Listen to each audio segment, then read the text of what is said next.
আপনি চিন্তা করবেন না, কারণ ফাইন্না মাআল উসরি ইসরা, indeed with every hardship there is ease. প্রত্যেক কষ্টের পরেই আনন্দ আছে না নাই?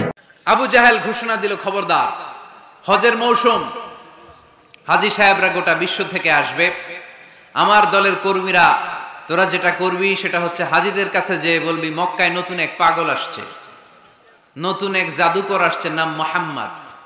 নাউজুবিল্লাহ পড়বেন না? খবরদার হাজী সাহেবেরা, এই পাগলের কাছে যেও না। সব হাজীরা গোটা বিশ্ব থেকে এসে মক্কার মিনা প্রান্তরে তাঁবুর ভিতরে ঢুকেছে, আর আবু জাহেলের টিম মেম্বাররা সব তাঁবুর ভিতরে উকি মাইরা কয়, খবরদার, নতুন পাগল আইছে। সবাই কয় নাম কি? কয় মুহাম্মদ। নতুন পাগল এসেছে, নাম মুহাম্মদ। নতুন জাদুকর এসেছে, তার নাম মুহাম্মদ। খবরদার, তার কাছে যেও না, তার কথা শোনো না, শুনলে তোমরাও পাগল হয়ে যাবা, তোমরাও পাগল হয়ে যাবা। সে এত বড় জাদুকর, মুহাম্মদ সাল্লাল্লাহু আলাইহি ওয়াসাল্লাম এত বড় জাদুকর, তার জাদু দেখলে, তার কথা শুনলে হাজবেন্ড ওয়াইফের মধ্যে সম্পর্ক বিচ্ছিন্ন হয়ে যায়। সে এত বড় জাদুকর, তার কথা শুনলে বাবা আর ছেলের সম্পর্ক ছিন্ন হয়ে যায়। সে এত বড় জাদুকর, তার কথা শুনলে বন্ধু বন্ধু আলাদা হয়ে যায়। খবরদার হাজী সাহেবরা, তোমরা হজ করতে এসেছো, করো, জমজমের পানি খাও আর খেজুর নিয়ে যাবা বাড়িতে, কিন্তু মুহাম্মদ সাল্লাল্লাহু আলাইহি ওয়াসাল্লামের কাছে যাওয়া যাবে না। আচ্ছা, আপনারা বুঝে শুনে উত্তর দেন। এই যে লক্ষ লক্ষ হাজী মিনার তাঁবুতে বসা, আর আবু জাহেলের লোকটা যে বলল নতুন জাদুকরের নাম মুহাম্মদ, তার কাছে যেও না, এই লক্ষ লক্ষ হাজীরা এর আগে জীবনেও মুহাম্মদ সাল্লাল্লাহু আলাইহি ওয়াসাল্লামের নাম শুনছে? তার মানে মুহাম্মদ সাল্লাল্লাহু আলাইহি ওয়াসাল্লামের নাম তাদের কানে পৌঁছে দেওয়ার দায়িত্ব আবু জাহেল নিজেই নিয়ে নিয়েছে। চিল্লায় কোন ঠিক কিনা? অপপ্রচার প্রচার হয়ে গিয়েছে। আর সবাই মনে মনে ভাবে, কয় কি, এত বড় জাদুকর, হজ করি আর না করি, আরে না দেখা যাওয়া যাবে না। হজ তাড়াতাড়ি কোন রকম সাইরা এই জাদুকরের কাছে আগে যাব, দেখি কেমন জাদু দেখায়, দেখি কত বড় ম্যাজিশিয়ান, দেখি তো কত বড় পাগলের। কারণ আল ইনসানু হারিসুন আলা মা মুনিআ, মানুষকে যেটা নিষেধ করা হয় বেশি, মানুষ এটা করতে চায়।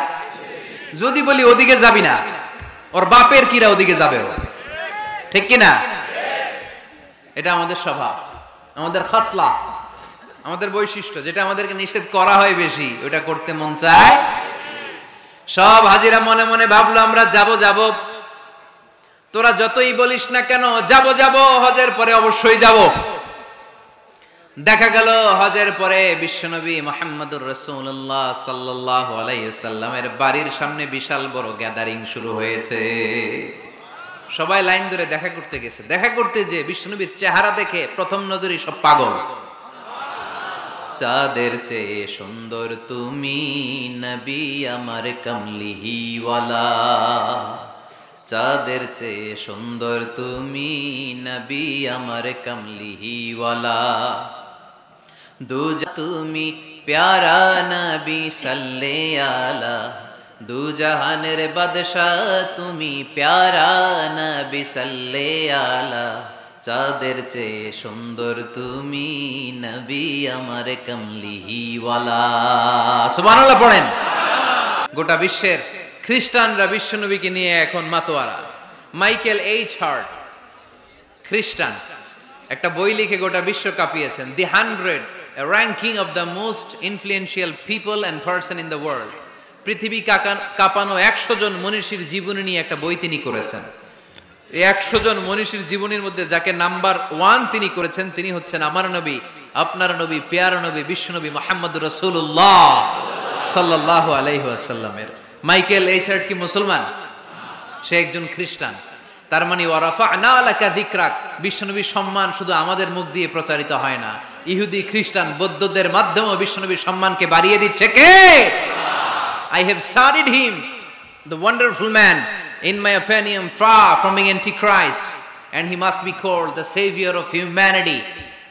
খ্রিস্টানরা বলছে, আমরা এই মুহাম্মাদের জীবনী গবেষণা করে পড়েছি, তাকে খ্রিস্টান বিরোধী বলা তো দূরের কথা, তাকে মানবতার ত্রাণকর্তা বলতে হবে। তিনি গোটা বিশ্বের জন্য সুপারম্যান হয়ে পৃথিবীতে এসেছে।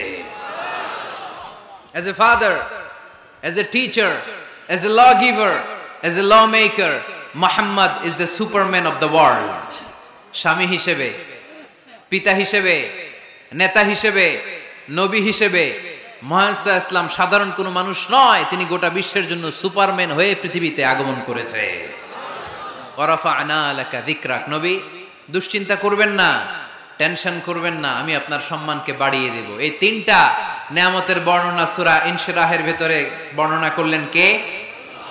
এরপরে রাব্বুল আলামিন বিশ্বনবীকে নিয়ামতের বর্ণনার ঘটনা শুনিয়ে বিশ্বনবীকে সান্ত্বনা বাণী শোনাচ্ছেন আর পড়ছেন, ফা ইন্না মাআল উসরি ইউসরান, ইন্না মাআল উসরি ইউসরা।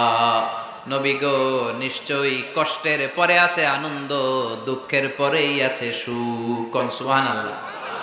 কষ্টের পরে আনন্দ, দুঃখের পরে।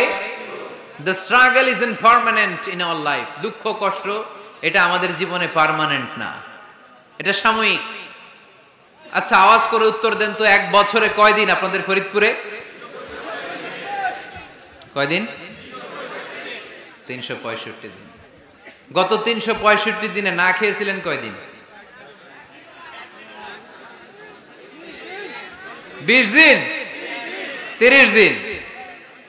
তার মানে অল্প কিছুদিন না খেয়েছিলাম, সারা বছরই খেয়েছিলাম, ঠিক কিনা? আচ্ছা, তো 365 দিনে অসুস্থ ছিলেন কয়দিন?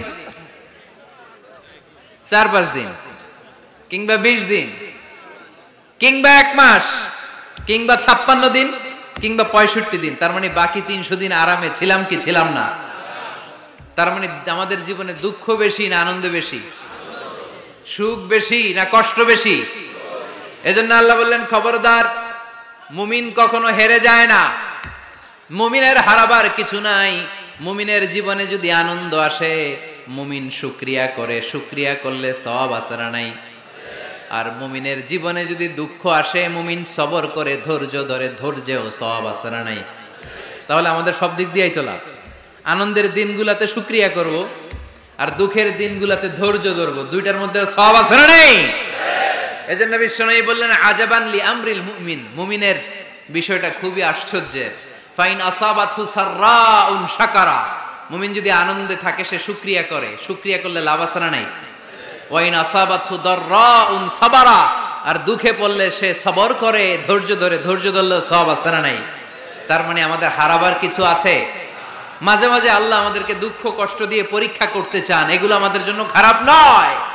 এই দুঃখ কষ্ট বিপদ আমাদের কোমরকে সোজা করে, আমাদের পায়ের মাটিকে শক্ত করে। চিল্লায় বলেন ঠিক কিনা?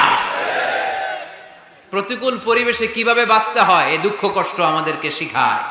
এজন্য মুমিন বান্দার বৈশিষ্ট্য হচ্ছে দুঃখ কষ্ট বেদনা জ্বালা এগুলোতে সে আপসেট হয় না, সে হাল ছেড়ে দেয় না, সে ভরসা রাখে একজনের উপর। চিল্লায় বলতে হবে তিনি কে?